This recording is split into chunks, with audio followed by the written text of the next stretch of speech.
My name is Amelie Reed, and on my 27th birthday, I was promoted to captain in the United States Army. I thought it was a new beginning. But at the ceremony, surrounded by the congratulations of my comrades, my mother's voice cut through the air like a knife. Honestly, we wish you'd never been born. The entire room fell silent. Those words condensed 27 years of feeling like a disappointment into a single, shattering moment. My father nodded in agreement, while my brother Bryce smirked. Her career is just government-funded charity. My entire world collapsed in the one place I thought I was safest. They were used to me taking it in silence, but this time, the soldier inside me took over. They had no idea they'd just ignited a war they were in no way prepared to fight.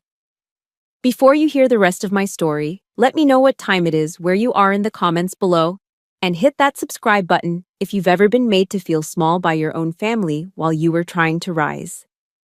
This story is for all of us. The silence that followed my mother's words wasn't just an absence of noise. It was a physical thing, a heavy blanket that smothered the air in the Fort Bragg Officers Club. The cheerful clinking of glasses, the low murmur of conversation, the proud laughter.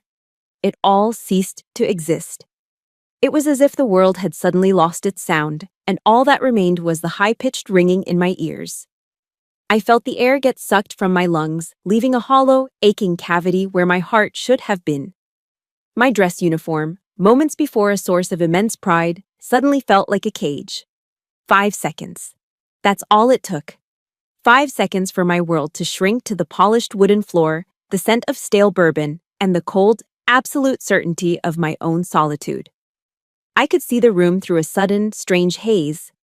I saw the confused face of my commanding officer, Lieutenant Colonel Matthews, his brows furrowed in disbelief. I saw the embarrassed, shifting eyes of my fellow officers, their gazes darting away as if my humiliation were contagious. And I saw my father, Senator Gerald Reed, refusing to meet my eyes, his attention suddenly fixated on an invisible speck of dust on his expensive Italian leather shoes. It was a familiar act of cowardice, one I had witnessed 1,000 times before. I risked a glance at my best friend, Captain Eva Rostova. She was standing ramrod straight, her knuckles white as she clenched her fists at her sides. Her fury was a silent testament to our bond. But as her eyes met mine, I saw something else flicker beneath the anger. A sliver of pity. And in that moment, the pity hurt more than the hatred. Pity feels a lot like being looked down upon. A confirmation that you are, in fact, a pathetic creature to be looked after. The shame burned hotter than any anger could. In that 5-second eternity, I was no longer Captain Amelie Reed, a respected officer in the U.S. Army. I was just an unwanted child, a mistake. Then, just as my mother's smile widened, triumphant in her kill, I caught a whisper from the side. It was my brother, Trevor. His voice a venomous hiss meant only for my father's ear. "Just let her make a scene, Senator," he murmured, the lawyer in him already calculating. "The more dramatic it is, the easier it will be to prove she's psychologically unstable later." And that was it. The revelation that this wasn't just casual cruelty, it was a calculated attack. But they had miscalculated. They were expecting a daughter to break, a victim to cry. They forgot they were addressing a soldier. Deep within me, a switch flipped. It wasn't a conscious thought. It was the result of years of brutal, relentless training. My mind went quiet. The chaos receded, replaced by the cold, clear logic of my seer instruction. Survival, evasion, resistance, and escape. I had been taught how to withstand psychological torture from the enemy. I just never imagined the enemy would share my blood. My breathing, which had been shallow and hitched, deepened into a steady, rhythmic cadence. My heart rate, which had been hammering against my ribs, slowed to a calm, deliberate beat. Tears were a luxury, a weakness I could not afford. They were an admission of defeat, and I was not defeated. I lifted my chin and looked directly at my mother, Barbara. But the eyes that met hers were not those of her wounded daughter. They were the eyes of an officer evaluating a threat. I saw a flicker of surprise, then frustration, cross her perfectly made-up face. She had expected a flood of tears, a public collapse. Instead, she was met with a wall of steel. She didn't know what to do with my silence. "Thank you," I said, my voice perfectly level, devoid of any emotion at all. The words hung in the dead air, sharp and clean. "Thank you for clarifying everyone's position." Then I initiated my counter-offensive.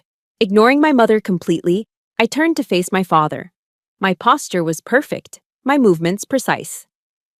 "Senator Reed," I said, the formal title a deliberate strike, severing the final thread of our familial bond.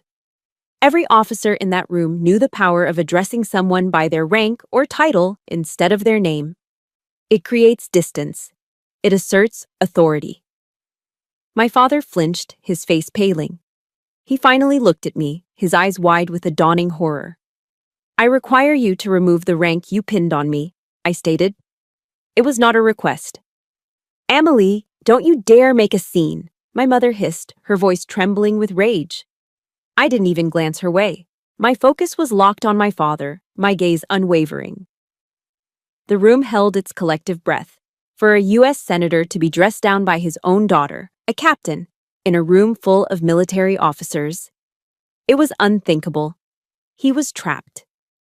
"That's an order, sir," I said, my voice soft but carrying the unmistakable weight of command. His hand trembled as he raised it. With clumsy, fumbling fingers, he unfastened the pinback clasps of the silver bars on my shoulders. I felt the slight weight lift, first from my right shoulder, then my left. He wouldn't look at me, his eyes cast down in utter humiliation. He pressed the two small pieces of metal into my waiting palm. I looked down at the twin captain's bars, the silver stars cool and heavy against my skin. Then, with deliberate steps, I walked to the head table where a large sheet cake sat. In proud blue icing, it read, "Congratulations, Captain Reed." I carefully placed the bars on the table, right beside the cake. "An unwanted birthday gift," I announced, my voice carrying easily through the silent room. "Should be returned." I turned back to face them one last time, my mother, her face a mask of fury, my father, looking utterly broken. My brothers, their smirks finally gone, replaced by shock. "As of this moment, per your request," I said, meeting each of their gazes in turn, "I, Amelie Reed, cease to exist. Congratulations." Without another word, without a salute or a goodbye, I executed a perfect about-face. Shoulders back, head held high, I walked out of that room, leaving behind a stunned family and a chorus of whispers. I didn't look back. The soldier inside me was now in command, and my first order of business was to retreat, regroup, and prepare for the war they had just declared. The walk from the officers' club back to my off-base apartment was a blur. The cool North Carolina night air did nothing to extinguish the fire in my veins. The soldier in me had executed the mission, a tactical withdrawal under extreme duress. But the moment I closed and locked the door to my apartment, the adrenaline began to recede, leaving a chilling void in its wake. I didn't allow myself time to collapse. I didn't permit a single tear. To grieve would be to acknowledge a loss, and I couldn't lose something I never truly had. Instead, I launched Operation Eradication. My movements were methodical, precise. I opened my laptop, my fingers flying across the keyboard. My mother, father, Bryce, Trevor, each one blocked on every social media platform. Their digital ghosts vanished with a series of clicks. Next, their phone numbers. Blocked. Their email addresses. Blocked. I then composed a short, sterile email to the Reed family's attorney in D.C. It read, "This email serves as official notice, effective immediately. I, Amelie Reed, am severing all contact with the Reed family. Any attempts to contact me will be considered harassment." I hit send before I could second-guess it. The final act was the hardest. In the back of my closet, beneath a stack of old Army field manuals, was a small oak box. It held the few carefully curated mementos of my childhood. I lifted the lid. Inside were photographs. Christmas at the senator's residence, forced smiles under a ridiculously large tree. A family vacation to Martha's Vineyard, me standing awkwardly at the edge of the frame. My high school graduation, my parents looking bored. One by one, I took them out. My hands were steady. There was no rage, no violent tearing. This wasn't an act of anger. It was a surgical procedure. I was a combat medic triaging a wound, cutting away the dead, infected tissue to save the patient. And the patient was me. I calmly tore each photo into small, unrecognizable pieces and let them fall into the kitchen trash can like confetti at a funeral. I was excising the toxic tumor that had been poisoning my life for 27 years. Just as the last piece of a smiling family portrait fluttered into the bin, my phone rang. The screen displayed a local Fayetteville number I knew as well as my own. My grandmother, Dorothy. I took a deep, steadying breath, the first one that felt like it reached the bottom of my lungs all day, and answered. "I heard," she said. There was no surprise in her voice, just a profound bone-deep weariness and the unshakable resolve of a true army wife. "Get over here now, soldier. I've got chicken soup on the stove and a bottle of bourbon waiting for you." It wasn't a suggestion. It wasn't a question. It was a command, wrapped in love. And with that simple order, the steel wall inside me finally cracked. A single, hot tear escaped and traced a path down my cheek. I swiped it away angrily. "Yes, ma'am," I whispered, my voice thick. "On my way." My grandmother's house was a small, cozy brick rancher nestled in a quiet Fayetteville neighborhood, a world away from the cold, ostentatious mansions of my DC upbringing. Her home was a museum of a different kind of legacy. Instead of photos with presidents and foreign dignitaries, her walls were adorned with my grandfather's military career. His framed medals, a shadow box with his unit patches, a black and white photo of him as a young first lieutenant in Korea. As I sat at her worn oak kitchen table, nursing a generous pour of bourbon, the dam finally broke. The memories, the ones I had suppressed for years, came flooding back. It wasn't just one event, it was a lifetime of 1,000 tiny cuts. I remembered the dinner after my high school graduation. I had just been awarded a full scholarship to West Point, a monumental achievement. My brothers, Trevor and Bryce, were already being praised for their early acceptance into Ivy League law and business schools. When the conversation turned to me, my father, Senator Reed, simply raised his glass of wine and said, "Well, at least the family saves on tuition." There was no "congratulations," no "I'm proud of you." My life's dream was reduced to a line item on his budget. I remembered my mother's reaction when I told her I was being deployed to Afghanistan. She looked at me with cold disappointment.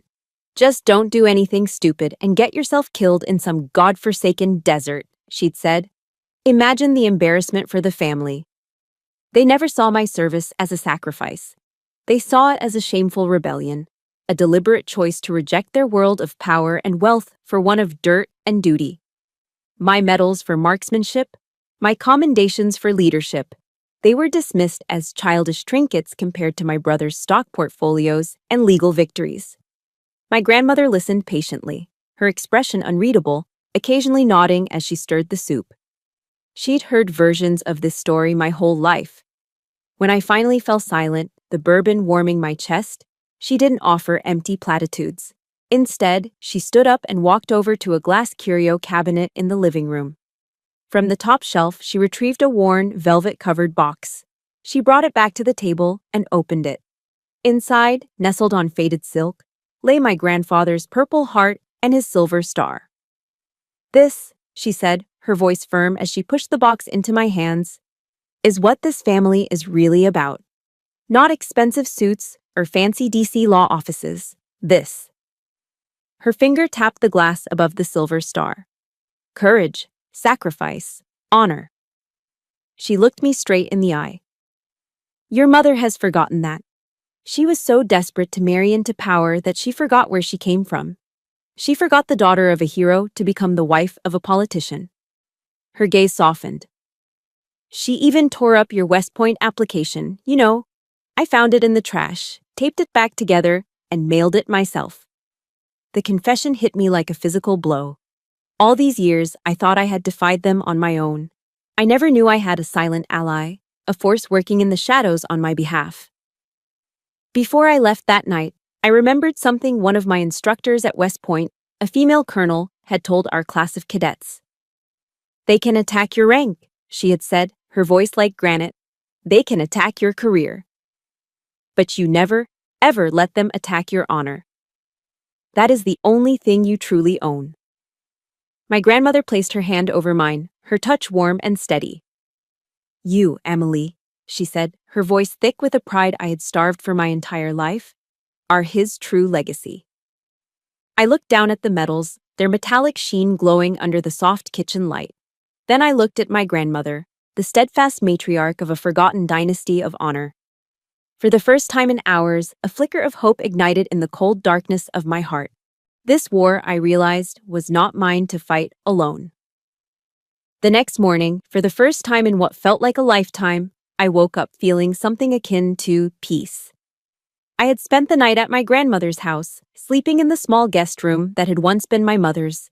Surrounded by the faint scent of cedar and lavender, I felt protected. Dorothy's unwavering support was a shield, a piece of armor I hadn't realized I was missing. I drove back to Fort Bragg with a renewed sense of purpose. My personal war had been declared, but my professional life, my real life, was here. This was my sanctuary, my fortress. The U.S. Army didn't care about my family's drama. It cared about performance, duty, and honor. And on those metrics, I was unimpeachable. I would pour myself into my work, into my soldiers, and I would prove my worth through action, not words. When I walked into my office, Captain Eva Rostova was already there, a steaming mug of black coffee waiting on my desk. She didn't say much, just gave me a solid, appraising look. "I'm with you," she said, her voice low and steady. It was all she needed to say. In the Army, you learn that camaraderie isn't about grand speeches. It's about the quiet presence of someone who has your back, no questions asked. That simple gesture, that cup of coffee, meant more to me than any hollow apology from my family ever could. For a few hours, things felt normal. I reviewed training schedules, signed off on supply requisitions, and prepared my briefs. I was Captain Reed again, in my element, in control. But the peace was a fragile ceasefire, not a lasting treaty. Just before noon, an email popped into my inbox. The subject line was capitalized, stark, and ominous. Urgent. It was from the battalion commander's office. The body of the message was brief and chillingly formal. Captain Reed, be in my office at 14 hours. My heart seized. Lieutenant Colonel Matthews was a tough but fair commander. He was an old-school infantryman who usually communicated with a gruff, "Hey, Reed, get in here." This cold, formal language was reserved for official reprimands and serious business. This was not a conversation. This was a summons. Eva saw the color drain from my face. "What is it?" I turned the screen toward her. She read the email, and her own expression hardened. "They started," I said, my voice barely a whisper. I knew, with a gut-wrenching certainty, that this was the consequence my mother had implicitly threatened. The war had just crossed the perimeter of my fortress. At precisely 14, I stood before Lieutenant Colonel Matthews' desk, my back straight, my hands clasped behind me. The air in his office was thick and heavy, like the oppressive humidity before a thunderstorm.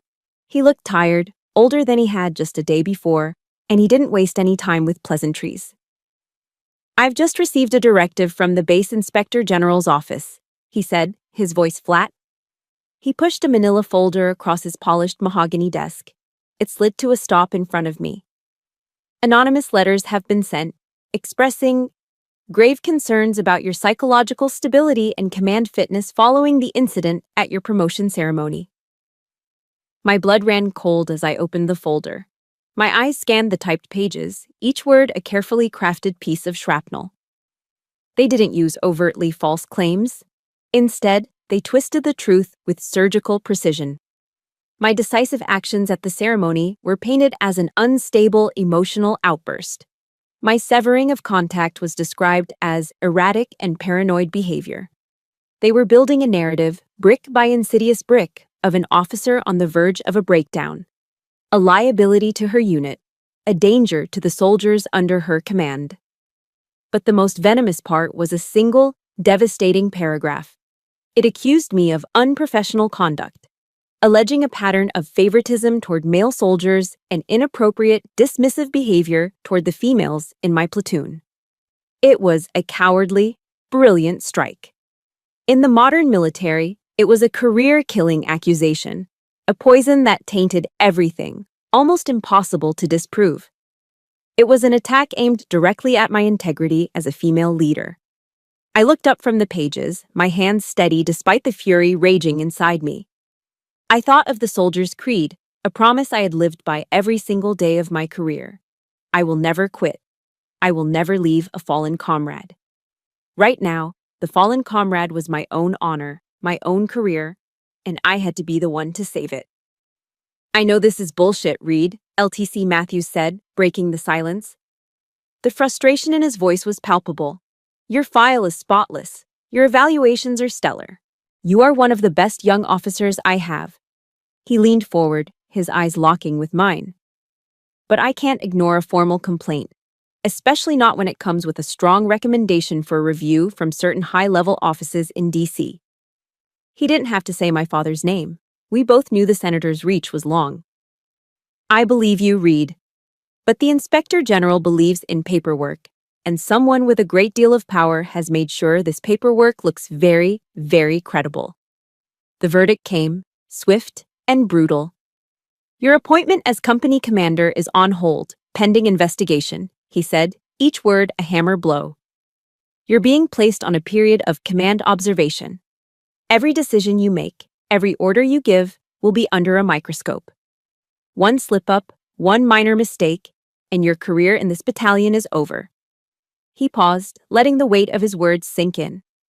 Then, he leaned in closer, his voice dropping to a low, intense growl. They want you to fail, Captain. They are betting on you to break. He stood up and walked around the desk until he was standing directly in front of me, a commander speaking to his soldier.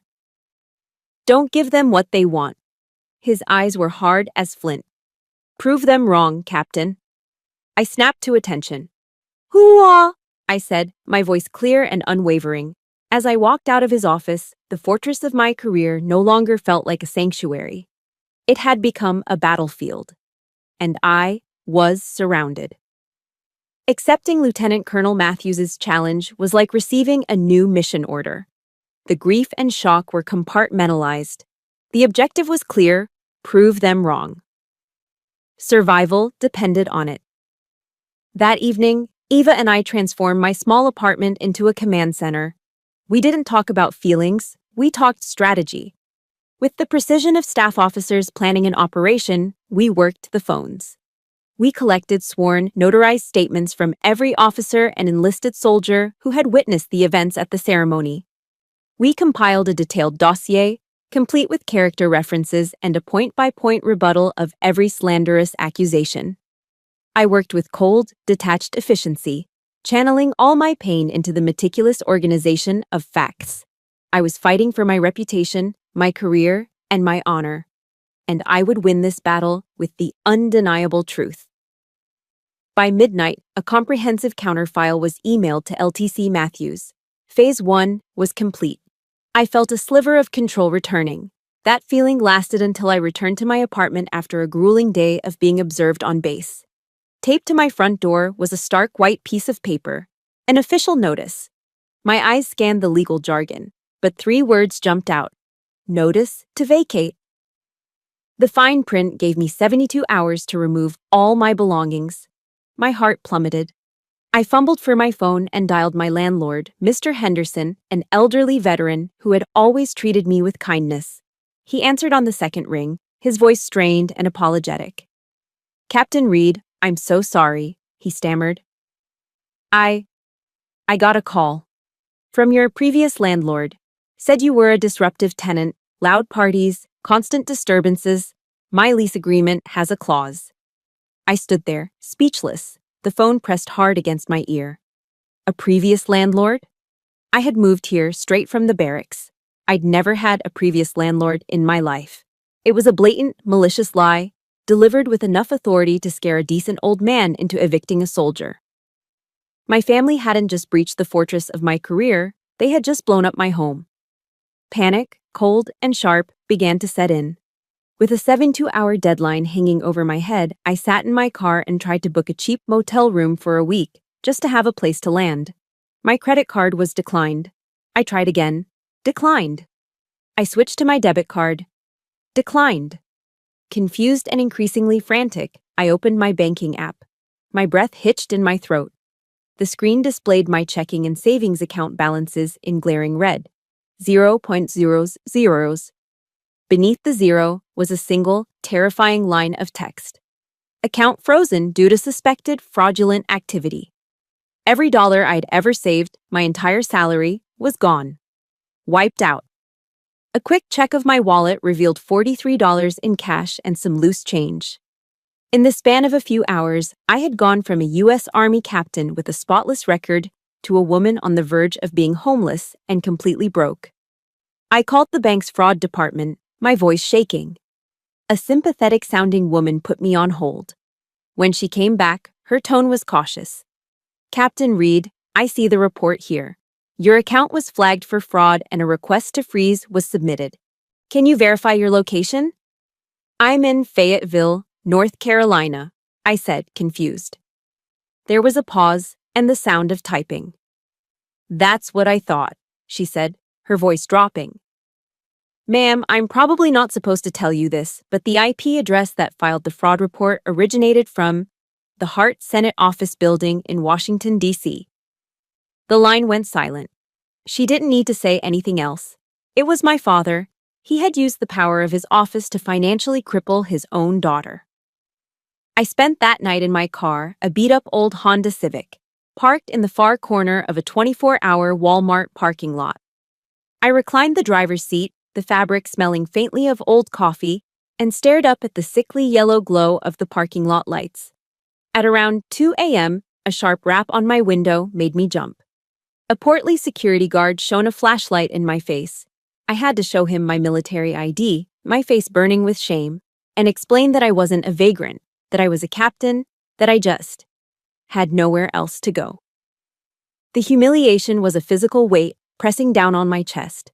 As I sat there in the pre-dawn chill, utterly alone and stripped of everything, I thought of the stories of General Washington at Valley Forge. His army, starving, freezing, and in rags, held on through a brutal winter. They didn't quit.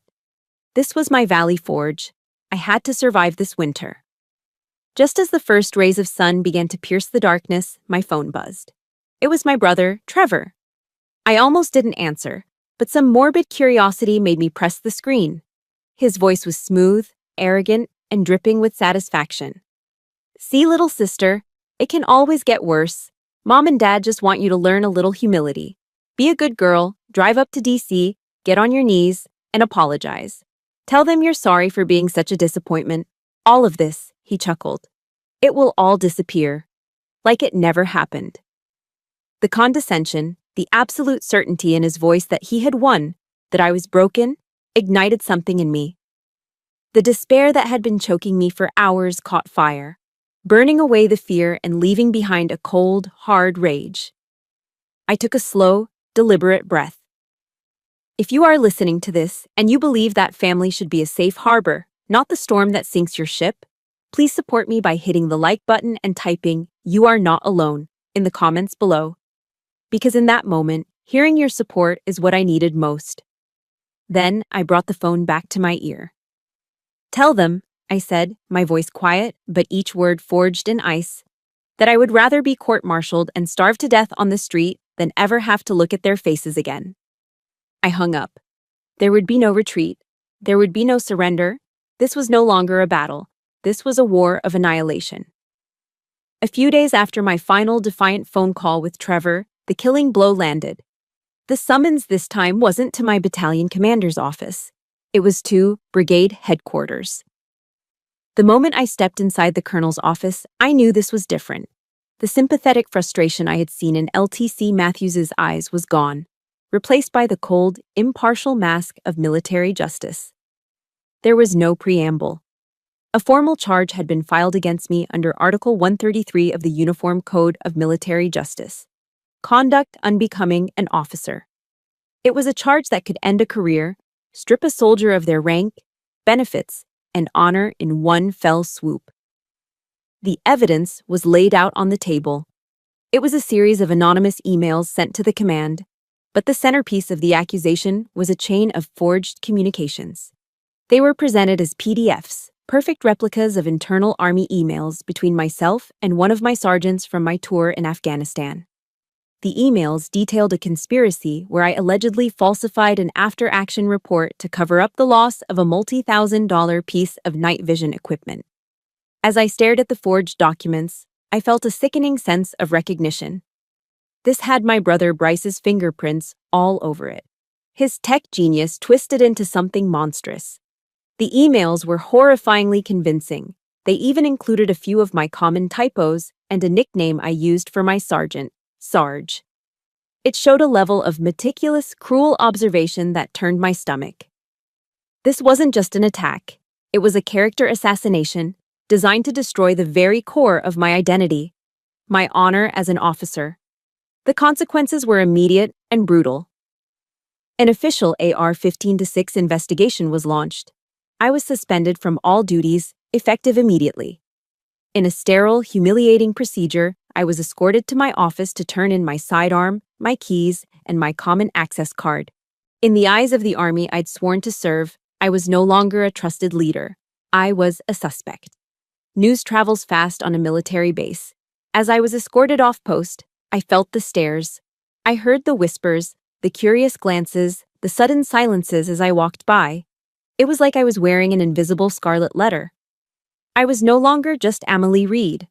I was that captain, the one under investigation. I had no home, no money, and now, no honor. That night, I just drove. I had no destination.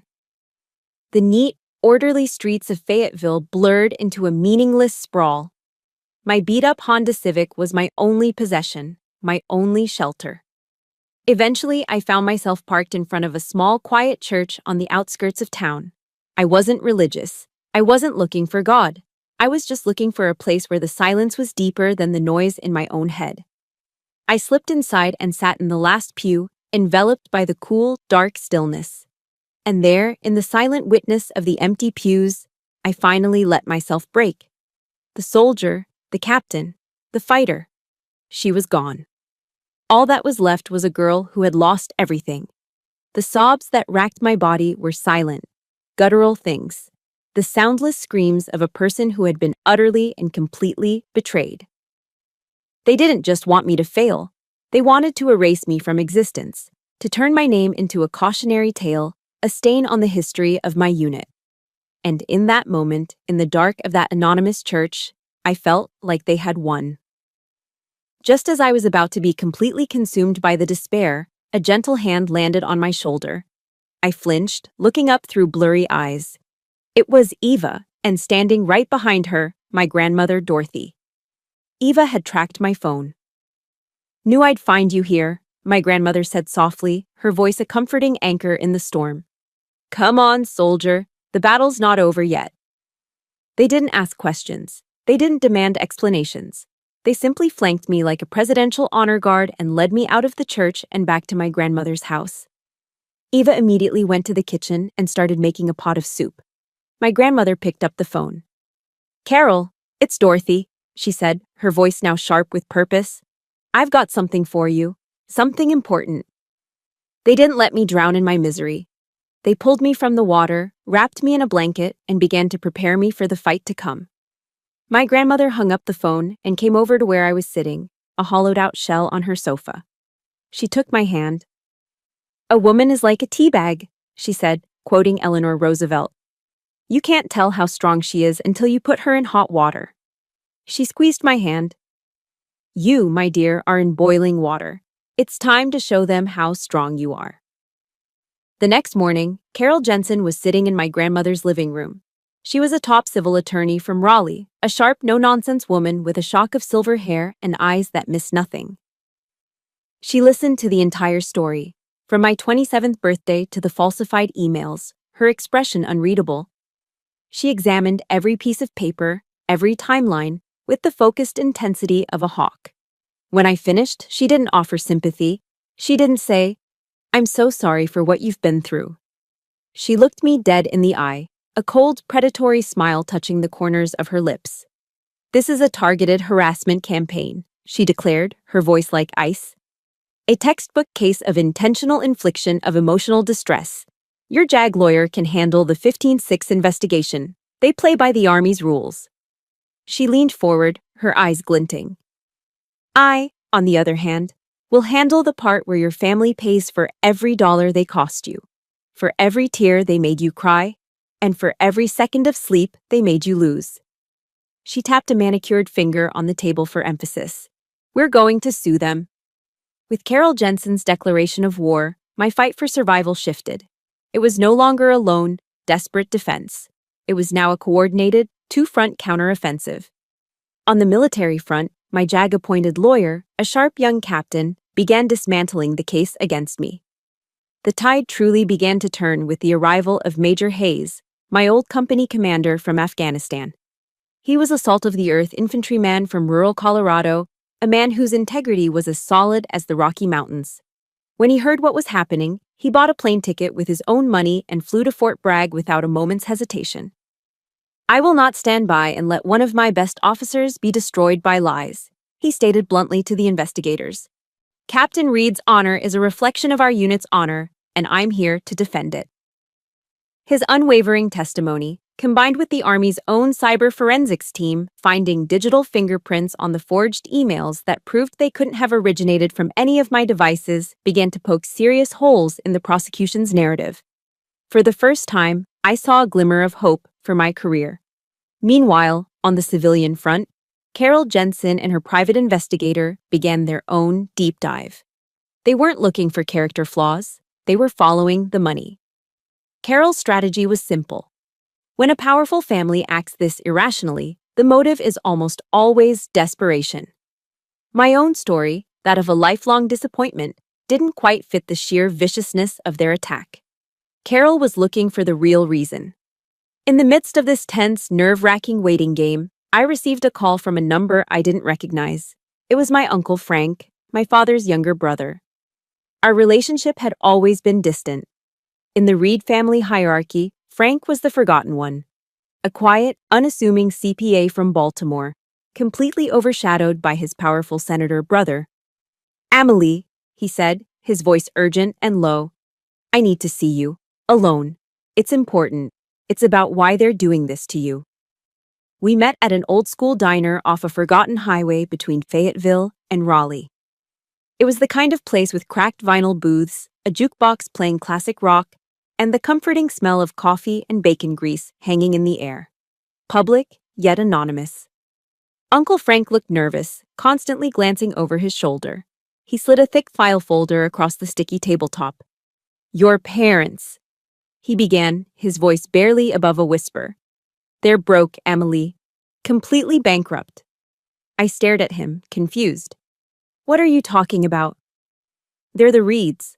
They're untouchable. It's a house of cards, he said, shaking his head. Bad investments, a lifestyle they couldn't sustain, propping up your brother's failed business ventures. It's all gone.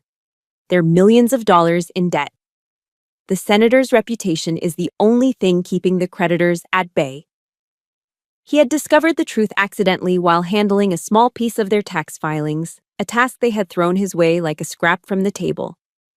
My mind was reeling. But what does that have to do with me? Why do all of this? Frank took a deep breath and slid another document out of the folder. It was a photocopy of a legal document. My grandmother Dorothy's last will and testament. Because of this, he said, tapping a paragraph with his finger.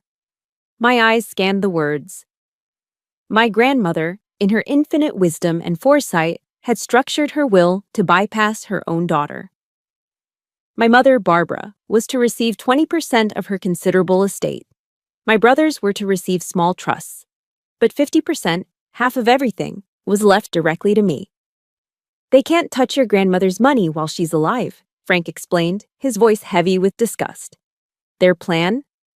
It was to destroy you, to ruin your career, break you mentally, make you so destitute that you'd have to come crawling back to them.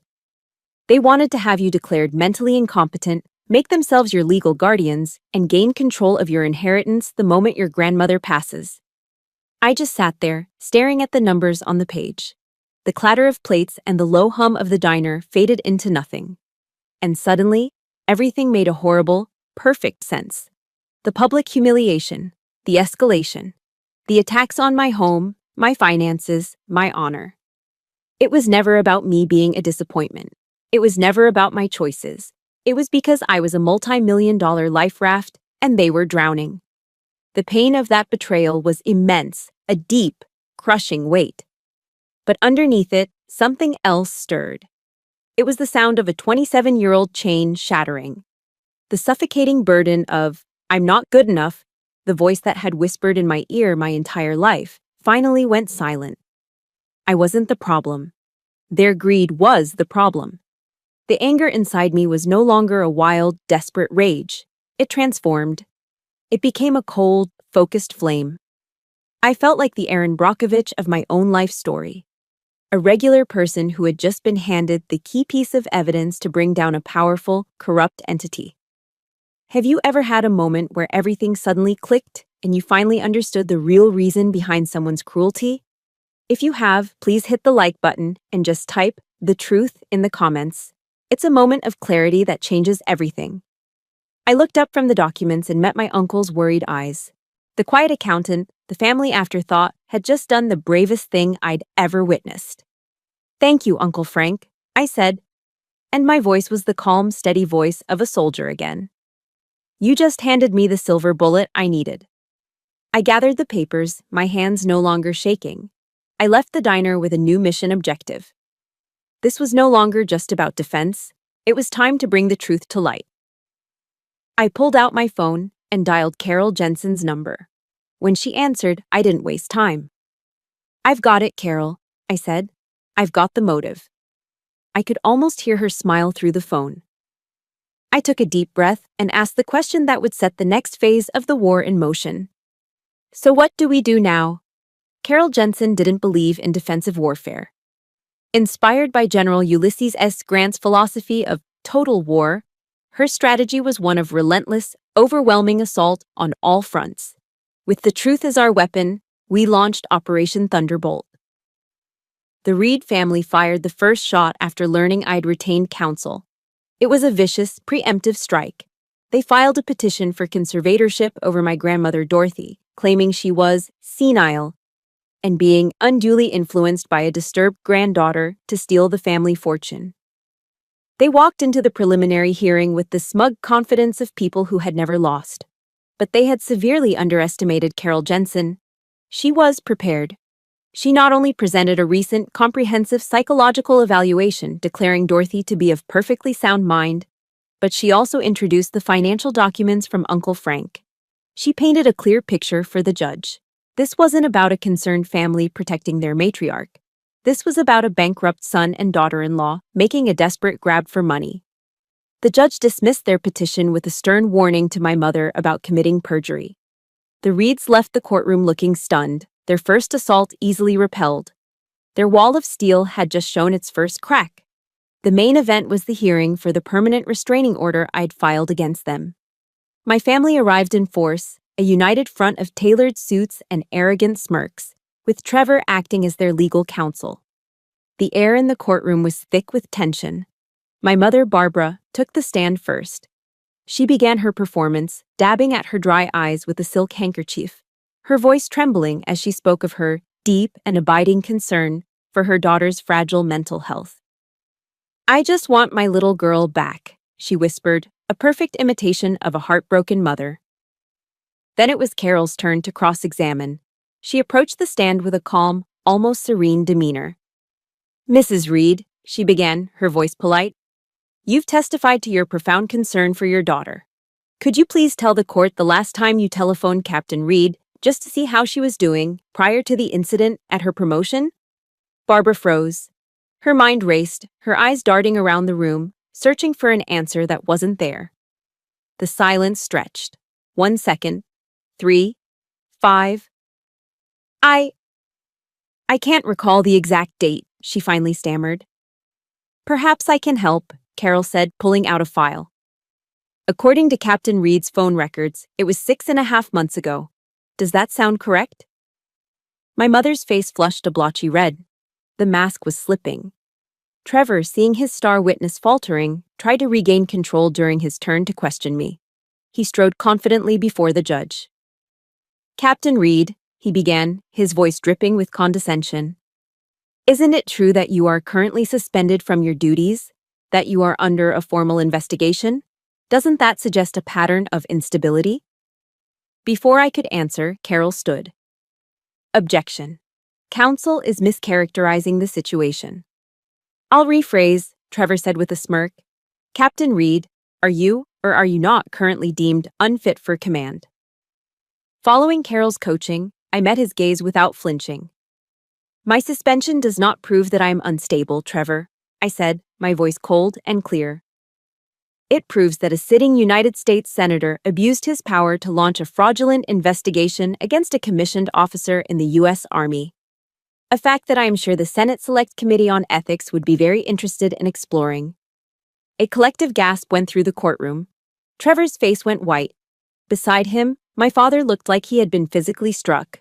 I had just turned their own weapon against them, transforming their attack on my career into a direct threat to his.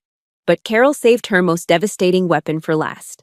After presenting the bank reports tracing the fraud alert to the Senate building and the landlord's testimony about the anonymous call, she turned back to my mother. "One final question, Mrs. Reed," she said gently. "Are you aware that your daughter has a severe allergy to strawberries?" Barbara looked utterly baffled. I'm not sure." Carol turned to me. "Captain Reed, how severe is this allergy?" "Anaphylactic shock, ma'am," I replied. "It can be fatal."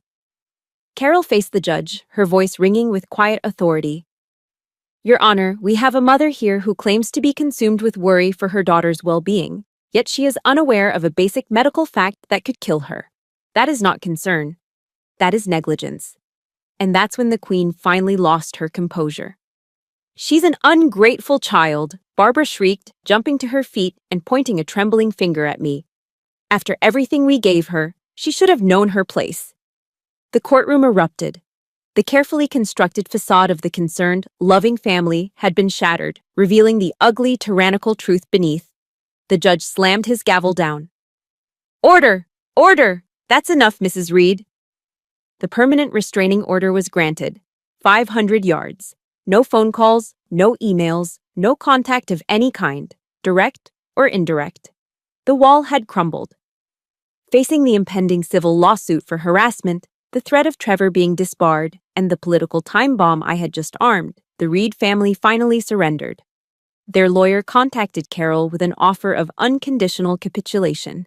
They agreed to a settlement. They would pay all of my legal fees, provide a symbolic monetary compensation for damages, and sign a legally binding agreement to never, ever interfere in my life again. On the same day the settlement was finalized, I received an email from Army Command. The AR-15-6 investigation was closed. I had been fully and completely exonerated. I felt a wave of relief so powerful it almost buckled my knees. I had won.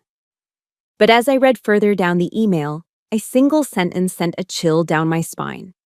It was polite, bureaucratic, and utterly devastating. In the interest of avoiding any future distractions, the command suggests that the captain consider a transfer to another duty station. I had won the battle, but it seemed I was still losing the war. I sat in the temporary furnished apartment my grandmother had rented for me, the glow of the laptop screen illuminating the otherwise dark room. I read the email from the command for the 10th time. Exonerated.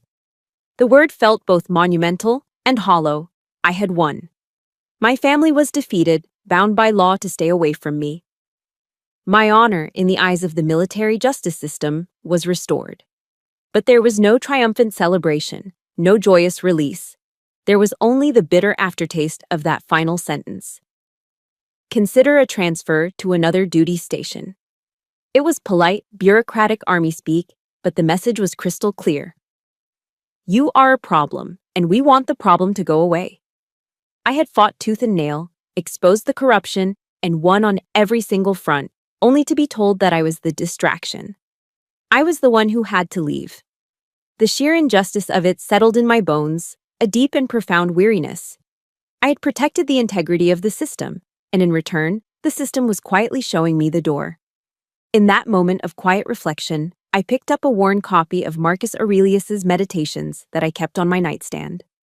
My finger traced a passage I had underlined long ago. You have power over your mind, not outside events. Realize this, and you will find strength. The words of the Stoic emperor resonated deeply.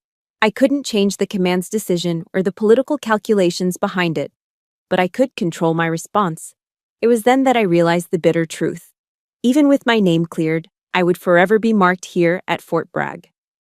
I would be the officer who caused all that drama, the one whose family included a disgraced senator. I would never have a truly clean slate. The suggestion to transfer wasn't just a bureaucratic solution, it was a harsh but accurate assessment. To truly be reborn, I had to leave the ashes behind. As if on cue, my phone rang, startling me out of my thoughts. It was an unknown number with a Washington state area code.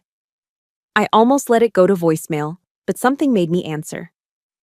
Captain Reed, a deep, authoritative voice inquired. Speaking, I replied, cautious. This is Colonel Miller, Joint Base Lewis McCord. Major Hayes is an old friend of mine.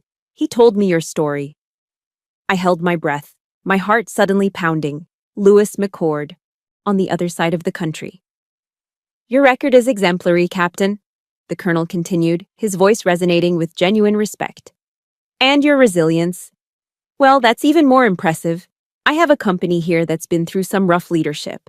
They need a commander with a steel spine. The position is yours, if you want it. I leaned back in my chair, the weight of the last few months suddenly feeling a little lighter. This wasn't a suggestion to disappear.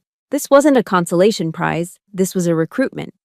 It was an offer based not on the drama I had survived, but on the strength I had shown. It was a chance to start over, not as a victim, but as a sought-after leader.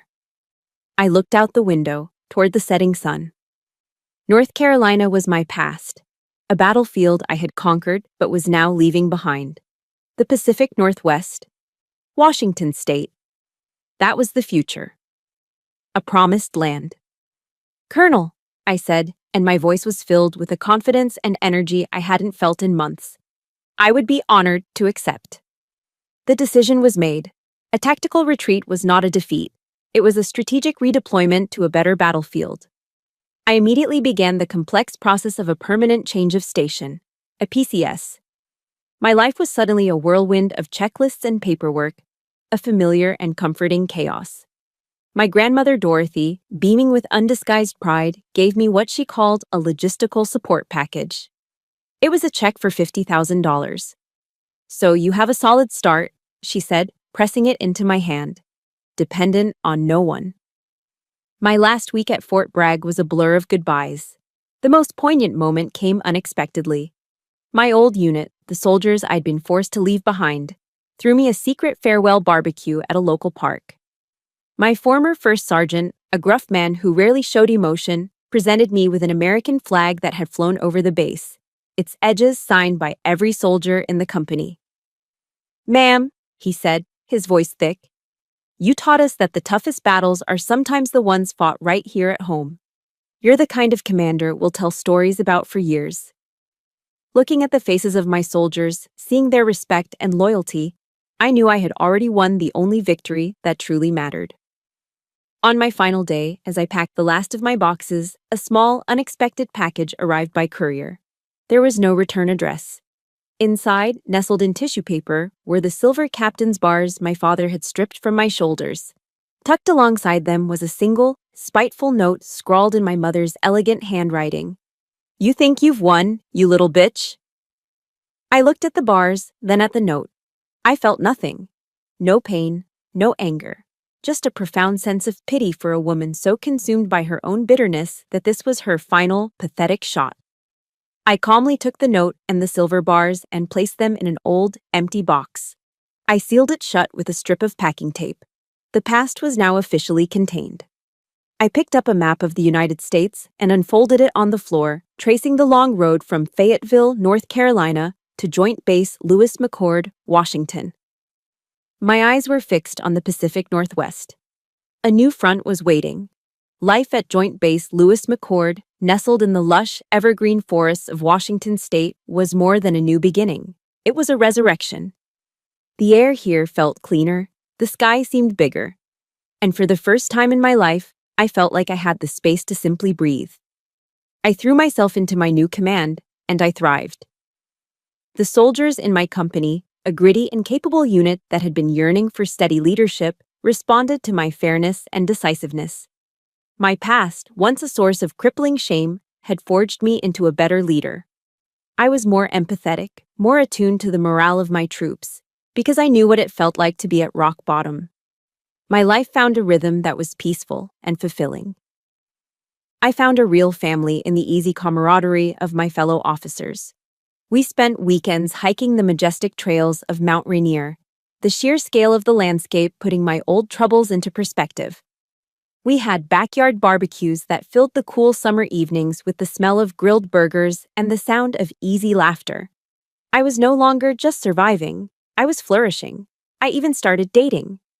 Captain Mike Chen was an Apache helicopter pilot with a quick smile and a calm, steady presence that I found incredibly grounding. I never told him the full, sordid details of my past. I didn't need to. One evening, as we sat watching the sunset over the Puget Sound, he turned to me. "I don't care what battles you fought to get here," he said, his voice quiet but firm. "I just know that the soldier sitting in front of me is the strongest person I've ever met."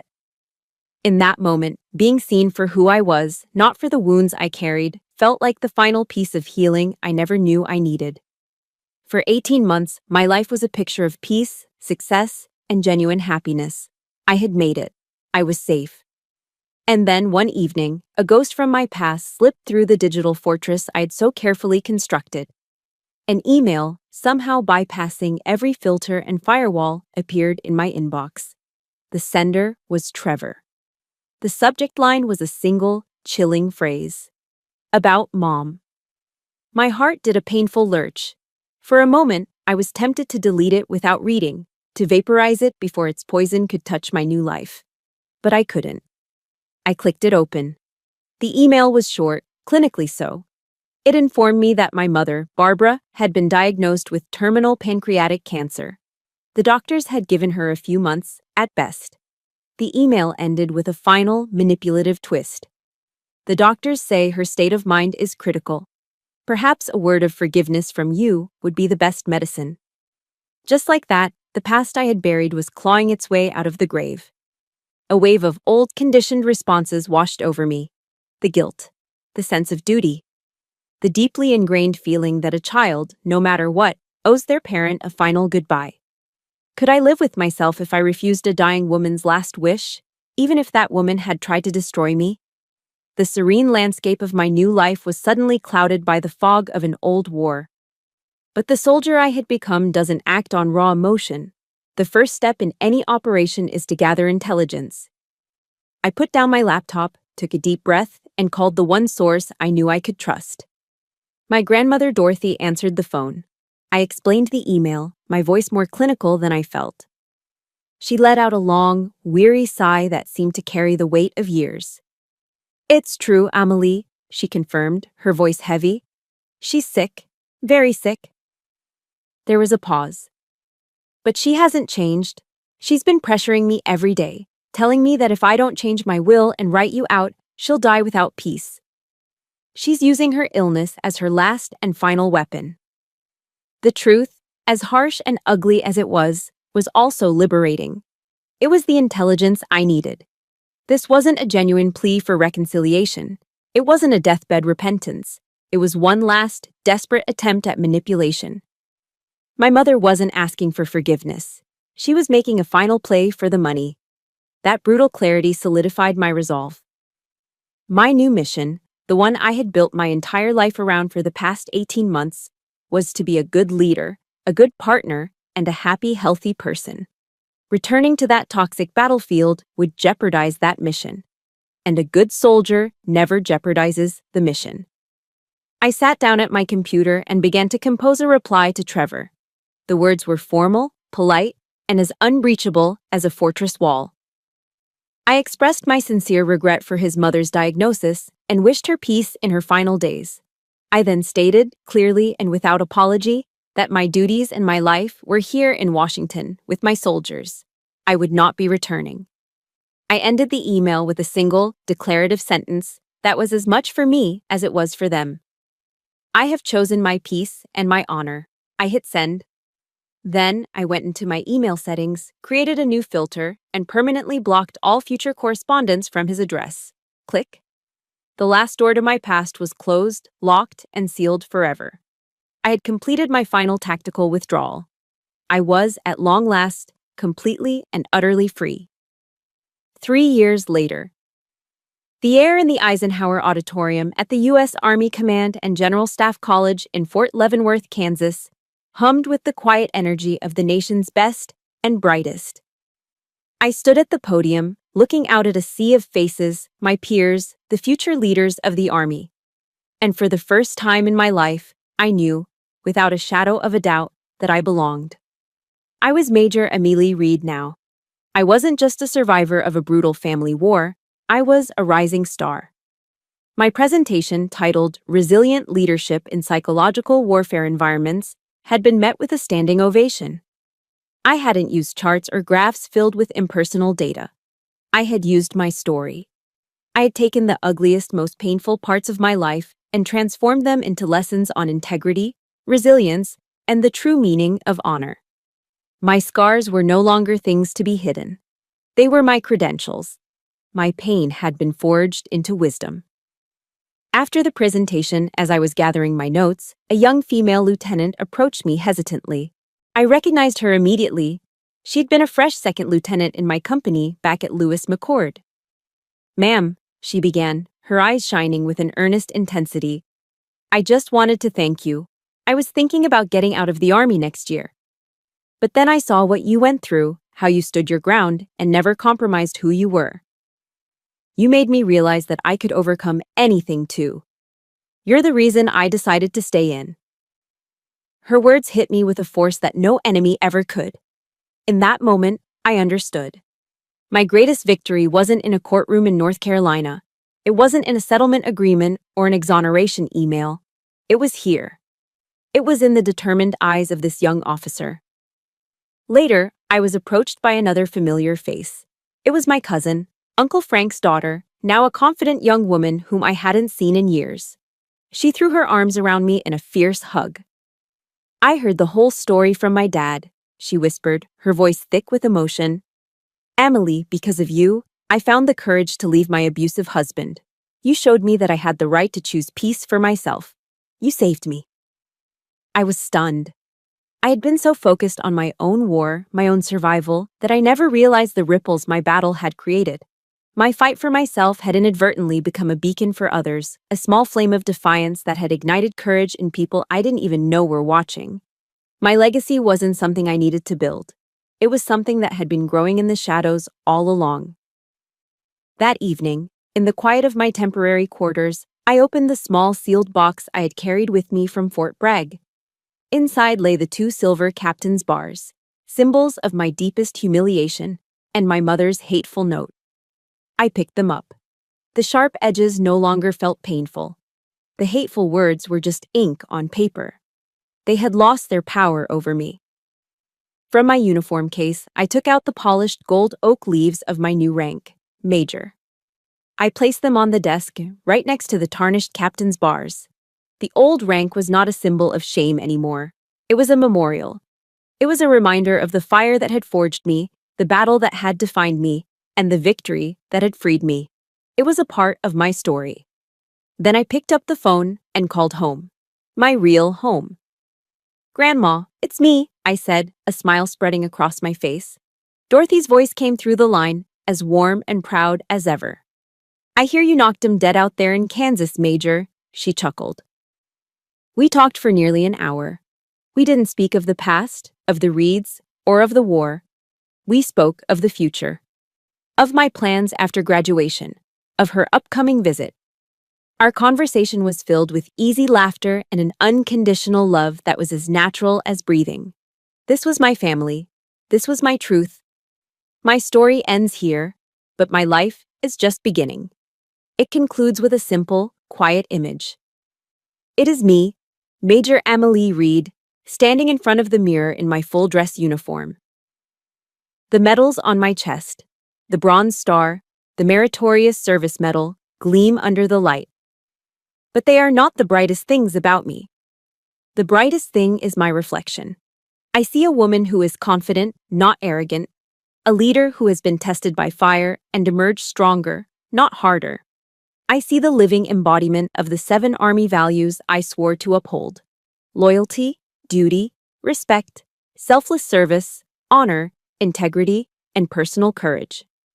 I don't just follow them anymore. I am them. And in my eyes, I see the reflection of a woman who fought her own demons and won. Not by destroying them, but by choosing to live a life so full of light, purpose, and peace that the darkness could never touch her again. A soldier, a leader, and finally a woman who is completely and utterly free. Thank you for walking with me through my story. My war for my own identity is over, but I know that for many of you, the battle is still very real. The greatest lesson I learned is that your true family are the people who lift you up, and your legacy is the strength you show in the face of the storm. If this story resonated with you, please subscribe for more stories of resilience that remind us we are not alone. And consider sharing this with just one person who needs to hear that their fight is worth it.